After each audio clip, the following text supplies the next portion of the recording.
guys, Mandy from Tidy Sticky Mama here, and we're back having a look at how week 2 of the 8-week KonMari tidying challenge went for me.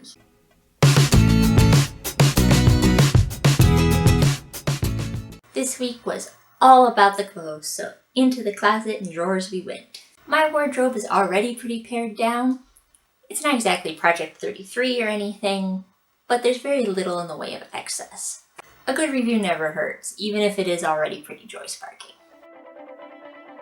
We're starting this week making a giant pile of all of our clothing.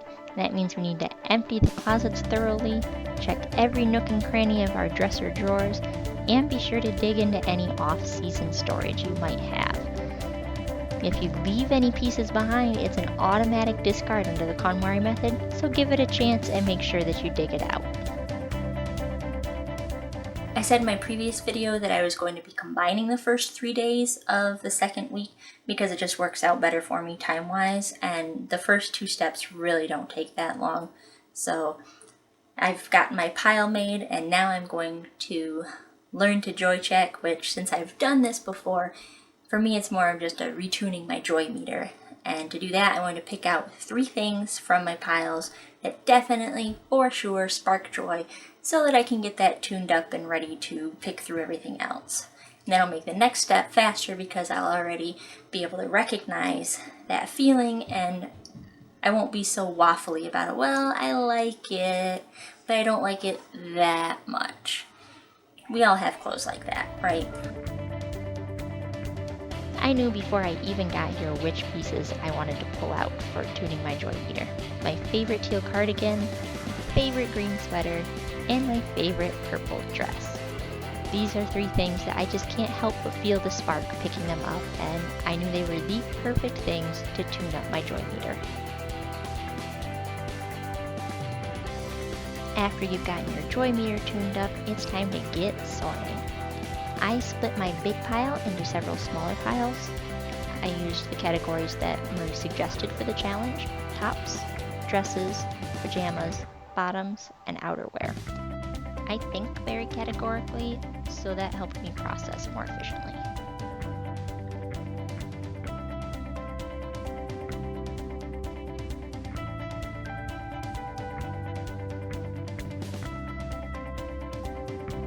As my piles grew, I actually kind of felt bad, like I was doing something wrong, because I felt like I wasn't getting rid of enough. But then I had to remind myself that KonMari isn't minimalism. I'm not trying to get rid of 2 things to every one I keep. It's about what sparks joy. And you know what? If you go through your entire wardrobe and the whole thing sparks and you don't get rid of a single darn thing, that's great. You know, keep all of it.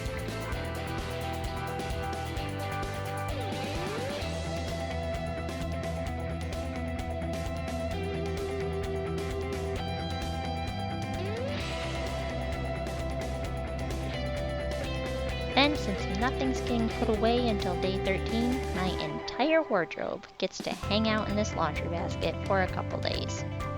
Not the first time, if I'm being honest. Day 11 on the calendar is officially intimates and gym wear, but I don't have gym wear. I have I don't care what happens to it clothes. And I have socks.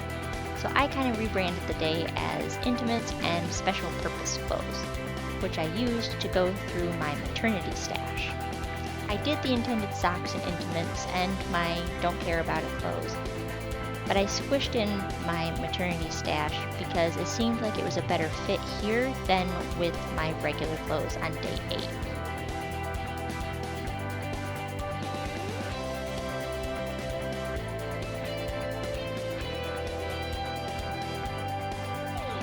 Remember that practicality versus joy thing? Well, I don't get a lot of joy out of 10 pairs of identical black socks, but I do get joy out of the fact that I never have to worry about matching them. So,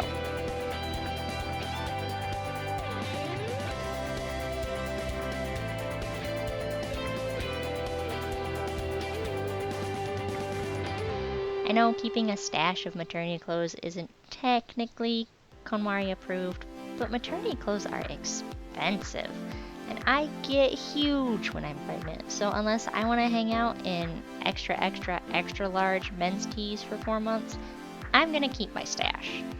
I do limit it to just that one purple bin, though. Surprisingly, that's where a good chunk of my discards come from in the end. Day 12 brought us to accessories, your shoes, handbags, scarves, jewelry, all of that stuff.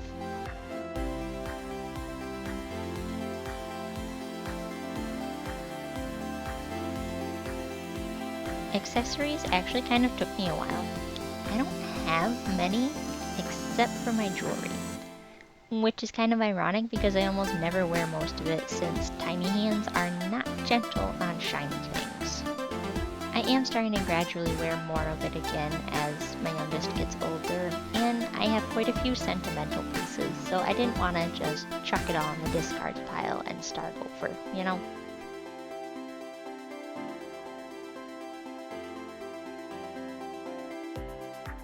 And I've got quite the brooch collection. Mostly as a collection though. There's only a handful that I actually wear, so I sorted those a bit more into collectibles versus wearables.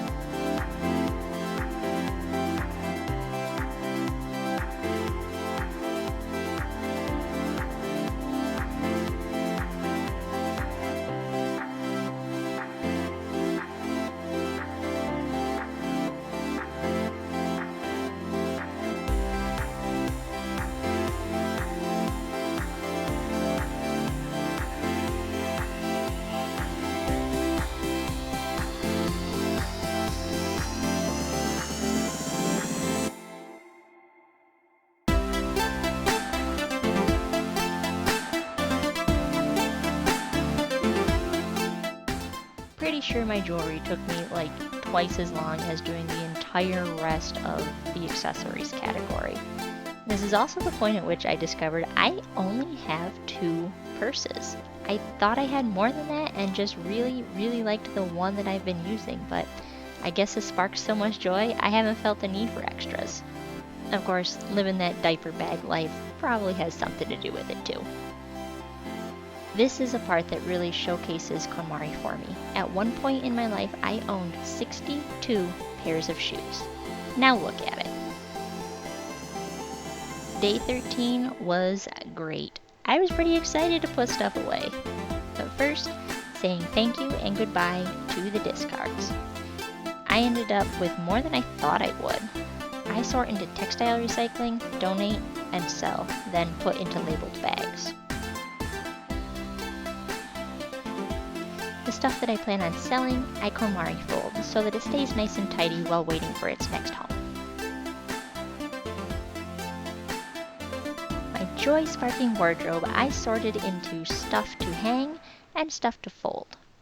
Marie Kondo really suggests folding as much as you can, but I like hanging most of my tops. It seems to me to be easier to get dressed when I see them all together, like books on a library shelf. Plus, I have more closet than dresser space, so this suits my home as well. And you know Marie suggests asking your home where to store things, so I like thinking we're both happy this way.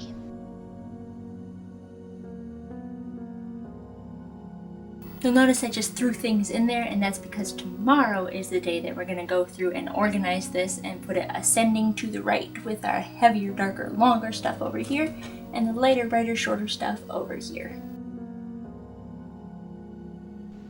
Even though I like to hang most of my tops, the majority of my wardrobe is still folded up because I fold all of my bottoms, my pajamas, and the intimates and things like camis, as well as my don't care about them clothes and swimwear. So there was still a whole lot of folding to get done, and it honestly took up most of my day 13 time.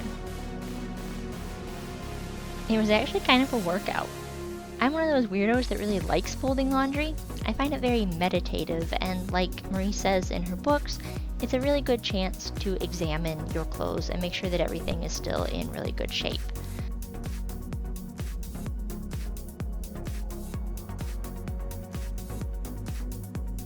The first round of folding went right into the dresser. my pajamas, my bottoms, and then the couple of cami tank tops that I had to fold too. Aiming for about 70% full in your drawers gives things room to breathe, but is still making good use of your space. If something is a little bit floppy, use shoe boxes to help it stand up.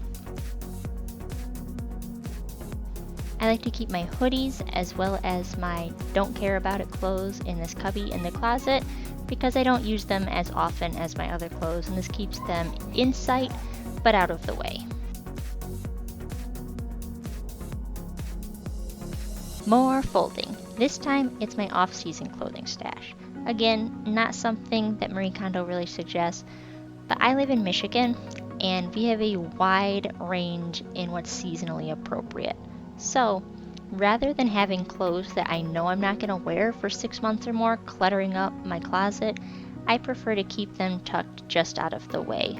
I could keep it all in my closet, but I feel like training myself to ignore half of my wardrobe for half of the year just leaves more chances for something to get permanently neglected and forgotten.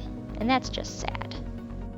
Plus, the seasonal changeover twice a year gives me another chance, automatically built into my routines, for me to reevaluate my wardrobe and do another quick little joy check on everything.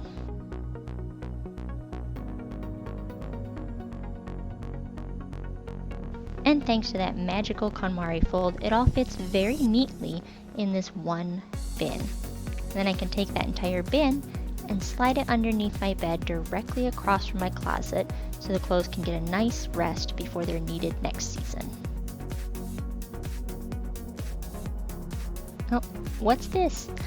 More folding! Yeah, day 13 really was pretty much a huge folding marathon for me.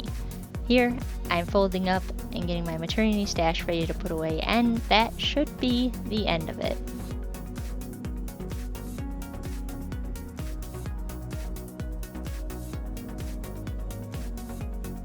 Honestly, I was pretty tired. This is way more than I have ever folded on any laundry day. And with 5 people in the house, that's saying something.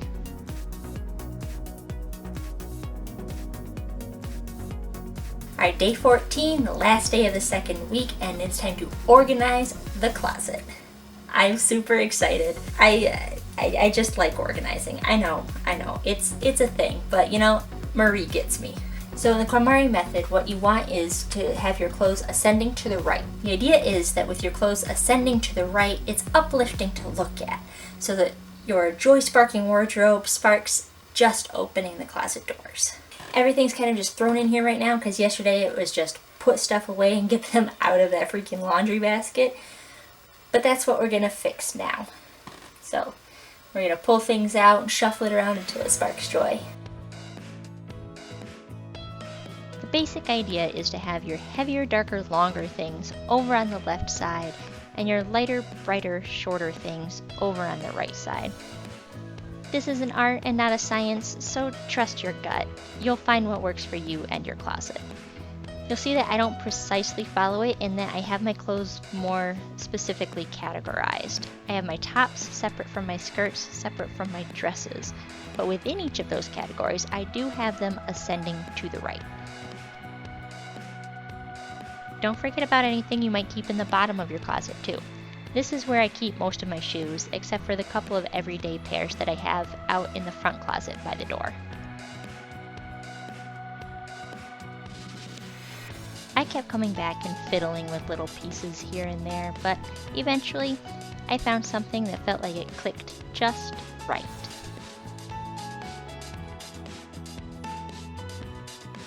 Overall, I think that was a good week.